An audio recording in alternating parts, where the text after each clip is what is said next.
Welcome, ladies, to the Real Estate Investor Show, providing inspiration, strategies, and insight to empower women investors to live balanced and financially free lives. Now, here are your co-hosts, Liz and Andresa. Welcome back, ladies. This is Liz. And this is Andresa. Welcome back to the Real Estate Investor Show, where we're all about empowering women to live a financially free and balanced life. Thank you for being back with us for another episode. This is our Minisode. Or what do we do with Minisodes, Andresa?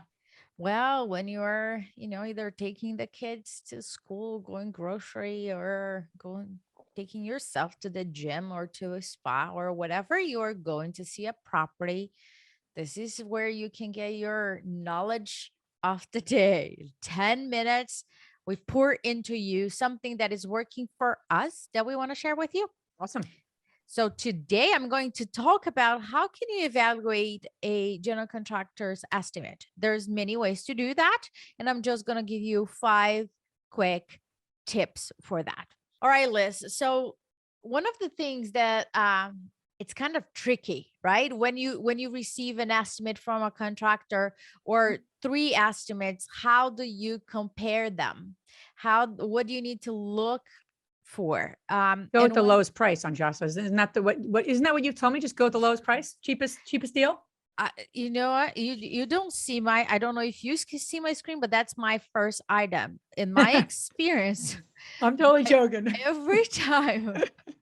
Every time I chosen the lowest estimate, it ended up costing me more time and more money. So I don't know about you, but it never worked before. Never. It's usually a lot of change orders, a lot of oh, that's not included, or that's not what we agree. The story goes on and on. So before I get into my 5 tips, one very important behavior that I want you to get it when you are walking through the property with the contractor is he or she taking pictures, taking notes, asking questions, measuring things? Because guess what? If they just went there, took a look, and then send you an estimate, how do you think that estimate is accurate? It is not. They have no clue. That's just like I'll give you a ballpark. If that's what you ask for and that's what they're giving, that's okay. But if you're really serious, you want an estimate, really an estimate, break it down for me. They need to spend time into it. I'm not saying like nitty gritty, but if you're really serious about it, that's what you got to do in order to evaluate and compare an estimate. And if you're not giving them a scope of work or finishes, be prepared, because you're going to get completely different estimates. Many times it's 50 grand different. And then you're like, why is it 50 grand different? Well, because they interpret what you want different. They selected their own finishes. So if you don't give that very clear to them, that's on you. So I'm defending the general contractors today. So let's get to the point, right? Let's say I got 3 bids, if possible. I know it's a little challenging nowadays, but I will still aim for at least 3. So the first thing that I will look, let's say I have 3 in front of me or 2 in front of me. And the first thing that I look is how hygienic they are and organized they are. Do they put the property address? Yes, I'm dead serious. Sometimes I receive things. I was like, for what property? I don't even know. What is it? Did they put their information? Is their information complete? Do they have a website? Do they have what is it there? Or they barely spell their company's name over there? And then you're going to go over the other items. But for me, it is important to look at the estimate as a result, is a representation of who they are, not who they are, but how they work. Does that make sense? Observe that, because that is a clue for how they're going to present themselves through the entire project. The second thing is line items. Do they send you a lump sum, meaning, oh, we're going to rehab this house over here and there's just like one number at the end? Or did they give you like line items? I don't need to know how many screws. There was one person one day was like, do you need to know the screws? I was like, no. Hold on a second. I don't need to know that, right? But let's say electrical. I would like to know rough electrical finishes, 2 line items for electrical, for example. So it's very important. Why is that important? Because then you can see where the money is going. Without that, you are not able to create a payment plan, which I'll talk about it later. A lump sum will not allow you to manage the money in your job. And that's one of the most critical points of a successful rehab. Is it labor? Is it material? Is it only labor? You've got to ask that. Don't assume it, right? And many times, sometimes it might be a combination. I like to buy my kitchens and my countertops because I already have people that I work with and appliances as well. So that is not there. That is not included there. And you can do the same based on the amount of time that you want, the experience that you have, and the connections that you have. You can pick and choose, but give that right away. Allowances, let's say floor. I want to know per square feet, what is the price per square feet for the floor over here? Because if I did not select a floor, I want to know an allowance over here for the floor. And then it's very clear. If the allowance was like $3.35 and I select a $6, flooring, guess what? There is a change of order there. So it's very clear about what we are talking about. The last thing that I want to say about this item here at the end, it must include the following sentence. The following items are not included in this estimate. And if the person did not put that line item there, ask, what is not included on this estimate here, please? Because there are things that are not included, right? And the easiest way that they do is anything else not spelled on this estimate is not included, which means it's on you to catch if something is not included, because that's the easy way out, right? When you are working with very high level professionals, they will spell out what is not included. They will. Anything underground, for example, any like sewer line, it's not included. That's a very legit. They didn't check that. It's not included. If it is clogged, you know that it's going to be a change order, right? So keep that in mind. The third thing is scheduling.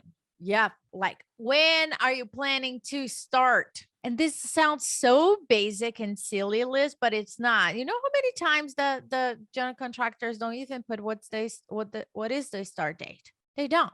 Crazy, right? So you don't know.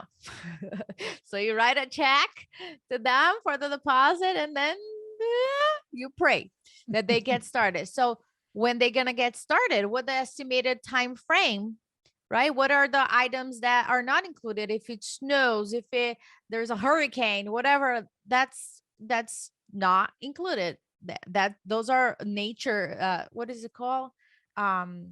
Something about nature that it is not predictable. So it will affect the schedule. So that is a good important thing. Another important information that it might not be on the estimate, but you must ask, is about the size of the crew. And if they don't have a crew, if it's just him or her and one more assistant, you got to keep that in mind. It can't compare with somebody that has a crew of 7 people. We're not comparing the same. It's going to take longer. And if you're okay with that, cool. You just need to be aware. So it's a conscious decision. The next thing is watch the money. You've got to ask for them to include a payment plan proposal. Does not mean they're going to accept that. And that's one of the questions that I get asked all the time. What is a reasonable deposit, for example? And I always say, it depends. It depends on the project. It's always based on what is coming up. A house that is a shell, for example, does not need demolition. a hoarder has that has so many things over there.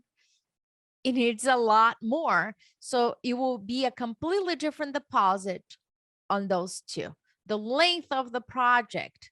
There's so many items, but keep in mind that the payment plan is based on the phases. What do I mean by that?